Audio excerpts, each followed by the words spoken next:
Assalamualaikum warahmatullahi wabarakatuh. Perkenalkan, nama saya Siti Nur Rahmawati dari kelas manajemen 20A. Di sini saya akan mempresentasikan tentang mengelola sumber daya manusia dan hubungan tenaga kerja.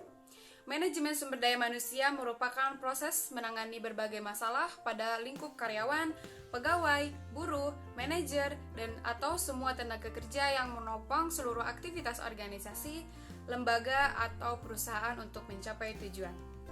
Pada dasarnya, manajemen sumber daya manusia adalah salah satu fungsi dalam sebuah perusahaan atau organisasi yang fokus pada kegiatan rekrutmen, koordinasi, dan pengarahan untuk para personal yang bekerja dalam perusahaan tersebut, serta menyediakan pengetahuan demi tercapai tujuan perusahaan. Manajemen dalam hal ini bertanggung jawab untuk mengembangkan perusahaan dengan menerapkan seluruh nilai dan budaya.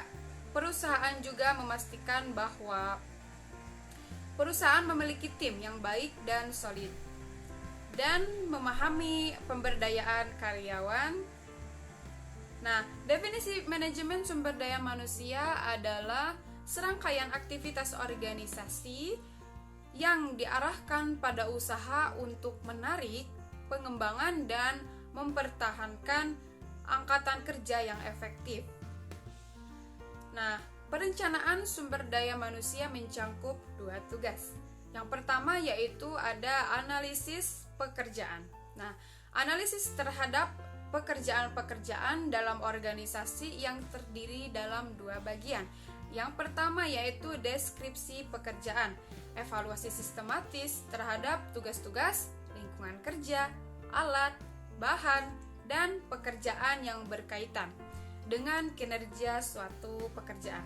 Kemudian yang kedua yaitu spesifikasi pekerjaan. Nah, penjabaran, keterampilan, kemampuan, dan keterangan-keterangan lain yang dibutuhkan untuk melakukan suatu pekerjaan. Kemudian yang kedua yaitu ada perkiraan permintaan dan penawaran tenaga kerja sumber daya manusia. Dalam peramalan penawaran tenaga kerja terdiri dari dua tugas. Yang pertama yaitu meramalkan penawaran internal. Nah, jumlah dan jenis karyawan yang akan berada di perusahaan pada waktu-waktu tertentu di masa mendatang.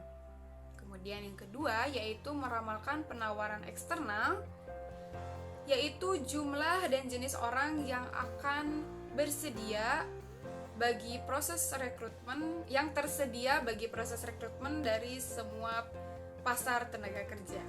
Nah, kemudian ada penyusunan staf. Nah, sebuah organisasi berarti merekrut dan memperkerjakan pada orang yang tepat.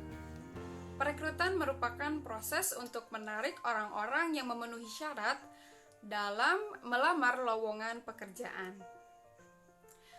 Kemudian, perekrutan internal berarti mempertimbangkan karyawan, kebijakan yang bermutu, kemudian membangun semangat kerja dan menjaga karyawan bermutu tinggi.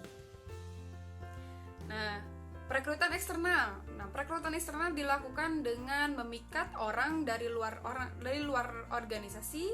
Kemudian metode-metode perekrutan eksternal yaitu yang pertama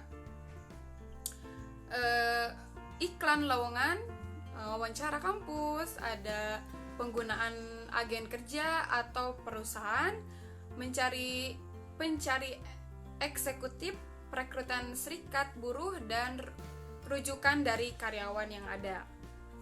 Kemudian yang kedua yaitu ada langkah selanjutnya adalah proses seleksi. Nah, untuk meramalkan keberhasilan kerja pelamar dan kemudian memperkerjakan calon yang paling menjanjikan. Kemudian ada menggambarkan komponen-komponen utama sistem kompetensi dan menggambarkan beberapa isu hukum yang tercakup dalam perekrutan, kompensasi, dan pengolahan pekerja di kerja dewasa ini.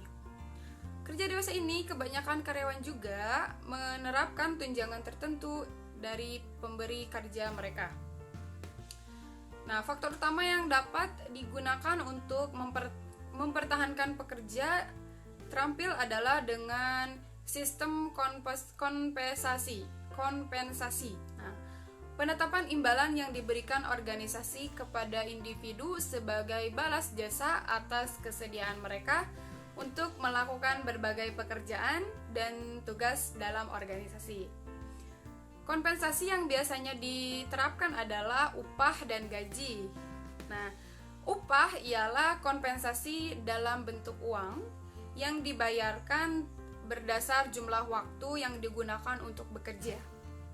Kemudian gaji ialah kompensasi dalam bentuk uang yang dibayarkan karena seseorang telah melaksanakan tanggung jawab pekerjaannya. Nah, selain itu ada juga sistem lain yang dapat digunakan untuk memotivasi karyawan, yaitu dengan program insentif. Program insentif adalah program upah yang khusus dirancang untuk memotivasi kinerja yang tinggi. Tunjangan kompensasi selain upah dan gaji terdiri atas persentase besar dari kebanyakan anggaran kompensasi. Undang-undang menurut kebanyakan perusahaan untuk memberikan tunjangan pensiun sebagai jaminan sosial dan asuransi kompensasi pekerja atau asuransi keselamatan kerja. Nah, kemudian ada kebanyakan perusahaan menyediakan asuransi kesehatan jiwa dan cacat. Nah, rencana pensiun membayar pensiunan kepada para pekerja ketika mereka pensiun. Banyak perusahaan bereksperimen, yaitu mengelola dana pensiun sendiri. Nah, dengan rencana pemotongan biaya, ya seperti cafetaria benefit plan, di mana jumlah uang tunjangan tertentu para karyawan disisihkan sehingga setiap karyawan dapat memilih dari berbagai alternatif. Nah, bisnis macam itu harus menunjukkan satu rencana tindakan afirmatif atau pernyataan tertulis tentang bagaimana bisnis itu bermaksud merekrut, memperkerjakan, dan mengembangkan para anggota dari kelas yang dilindungi, membahas keanekaragaman, angkatan kerja dan hubungan kerja, manajemen, pekerja berilmu, dan penggunaan pekerja paruh waktu sebagai perusahaan penting di tempat kerja masa kini. Mungkin hanya itu yang dapat saya sampaikan. Kurang lebihnya saya mohon maaf. Wabillahi taufiq wal hidayah. Wassalamualaikum warahmatullahi wabarakatuh.